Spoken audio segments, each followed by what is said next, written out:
നന്ദിയില്ലാത്തവരാണ് മനുഷ്യർ എന്നാണല്ലോ മനുഷ്യനെക്കുറിച്ച് പൊതുവെ പറയാറുള്ളത്. എന്നാൽ നന്ദിയുള്ളവരും ഉണ്ട്. നന്ദിയും സ്നേഹവും ബഹുമാനവുമൊക്കെ നമ്മൾ നായയെ കണ്ട് പഠിക്കണം. എന്താണെന്നല്ലേ? വായോ. 17 മണിക്കൂർ അതിജീവന യാത്ര, ശ്വാനസംഘം വൈറൽ.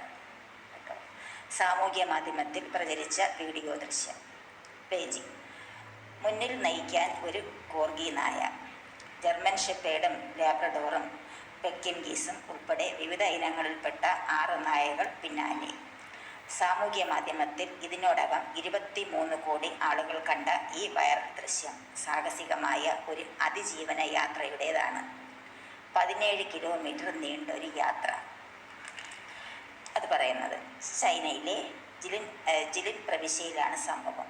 ഒരു ഗ്രാമത്തിൽ നിന്ന് 7 നായകളെ കശാപ്പിനായി ഒരു സംഘം ട്രക്കിൽ തട്ടിക്കൊണ്ടു പോവുകയായിരുന്നു.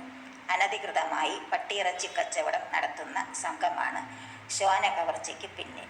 ട്രക്കിലെ കൂട് പൊളിച്ച് അതിസാഹസികമായി രക്ഷപ്പെട്ടാണ് ഈ നായക്കൂട്ടം യജമാനുടെ വീട് ലക്ഷ്യമാക്കി യാത്ര തുടങ്ങിയത്. ഹൈവേയിൽ വെച്ച് ഇവരെ കണ്ട് കൗതുകം തോന്നി ഒരാൾ വീഡിയോ പകർത്തിയതോടെയാണ് അതിജീവന യാത്ര ലോകമറിയുന്നത്. വഴിയിൽ പലരും നായകളെ സമീപിച്ച് ഒപ്പം കൂട്ടാൻ ശ്രമിച്ചു. എന്നാൽ ആരുടെയും പിന്നാലെ പോകാതെ 7 അംഗ സംഘം ഒറ്റക്കെട്ടായി യാത്ര തുടർന്നു. ചിലർ ഈ യാത്ര ഡ്രോൺ ഉപയോഗിച്ച് നിരീക്ഷിച്ചു. ഈ മാസം 16-നാണ് ദൃശ്യം പകർത്തിയത്. 2 ദിവസത്തിന് ശേഷം സുരക്ഷിതരായി നായകൾ ഉടമകളുടെ വീടുകളിലെത്തി. കേട്ടോ? അപ്പോൾ ഒരു നേരത്തെ ഭക്ഷണം കൊടുത്താൽ മതി, പിന്നെ അവർ ഭക്ഷണം കൊടുത്തയാളിനെ മറക്കില്ല. പാലാട്ടി ആ സ്നേഹം പ്രകടിപ്പിക്കുന്ന നായയ്ക്ക് വീണ്ടും ഭക്ഷണം കൊടുക്കാൻ തോന്നും, അല്ലേ? പല ആപത്ഘട്ടങ്ങളിൽ നിന്ന് അവർ നമ്മളെ രക്ഷിക്കുകയും ചെയ്യും. ഒരു വീട്ടിലെ കുടുംബാംഗമാണ് നായ.